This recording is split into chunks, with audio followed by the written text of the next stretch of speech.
what things do you do and what standards do you expect when you use the term beyond reproach in the Heart Cry Manual? Well, let me say this. There was a very wise man who, said no to his teenage son going out kind of on a date with a girl by himself. And someone said to him, he's a pastor, someone said to him, "What's wrong with you? Don't you trust your son?" And he said, well, of course not. I don't trust my son. I don't trust his father. Now the point that he's making here is, hold on, this is not about me as an elder man keeping my son or restraining my son from doing something I would do. I wouldn't even do what you're asking me to allow my son to do. As you notice, when I was in Holland last year, I was traveling with a companion. Yes. With a young man from our ministry. And what was the purpose of that? Did I need someone doing internet for me? Did I need someone opening doors or carrying luggage? Absolutely not. He had one purpose, and that purpose was told to him by me. It was told to him by the leaders of our mission, elders, everything else. You go there. You do not let Paul Washer out of your sight. You watch him like a hawk. You don't let anybody get close to him, especially of the opposite sex, in any sort of setting that could be dangerous. You see, here's the thing. When it comes to immorality, especially sexual immorality, this is what you need to understand. The Bible tells us in Ephesians 6 that we are in a spiritual battle, and literally we are to fight in hand-to-hand combat with the devil. Wrestle, face-to-face, hand-to-hand combat with the devil.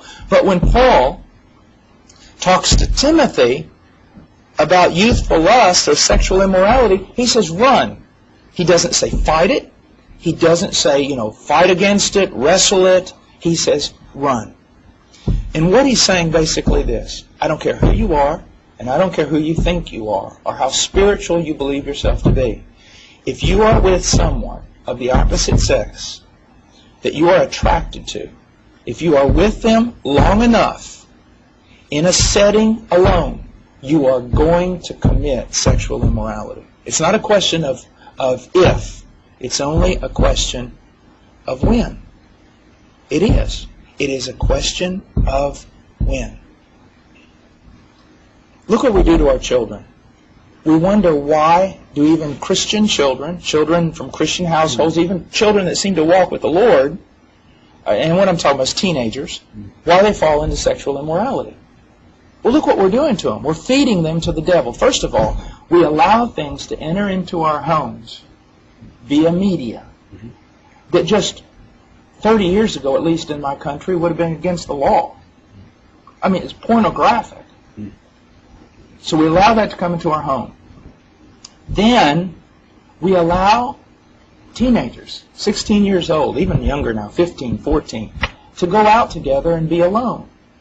Now, let's say that I go to Denmark, and you've got me staying in a little hotel that also has a little kitchen in it. It's like a little apartment. You're letting me stay there a week while I teach there in Denmark.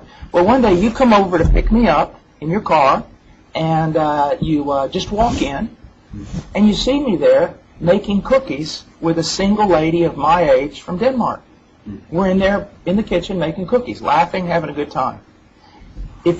If you're a man of God, you're going to cancel the meetings immediately. Just because of that, I'm not going to be preaching now. And you're going to look at me, and you're going to say, are you out of your mind?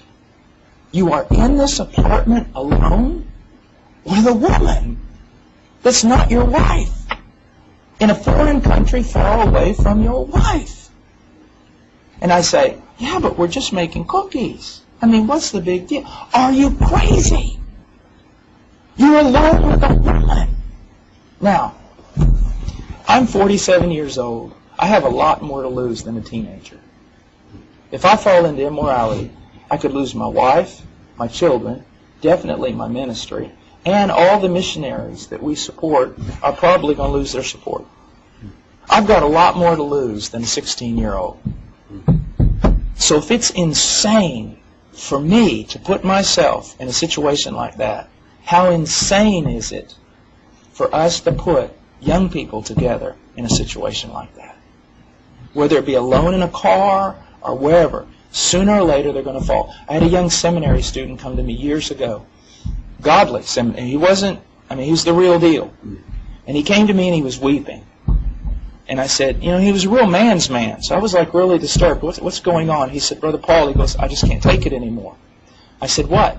He said, me and my girlfriend, who was also just honest, wanted to serve the Lord with all her heart.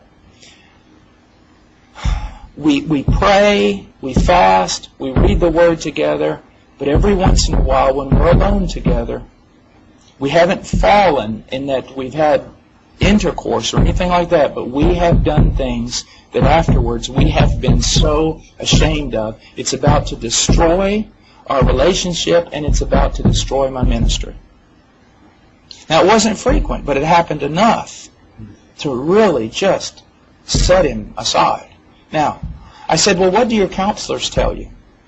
And he said, well, they tell me that this is a tough time. She's my fiancée. We're not married yet we're attracted to each other. And we need to pray and read the Word and things like that. And I said, you go back and tell your counselors to stop counseling because they're fools. If you want to, use my name. I said, young man, listen. They're telling you to get as spiritual as possible so that when you violate God's principles, you won't fall. Now, that doesn't make a lot of sense. I said, young man, God tells you not to be alone with her in any situation that might lead to you falling. She should not be over at your apartment. You should not be over at hers unless she's visiting with her mom and dad or some other godly people. You should not be alone, because if you are alone long enough, you will fall.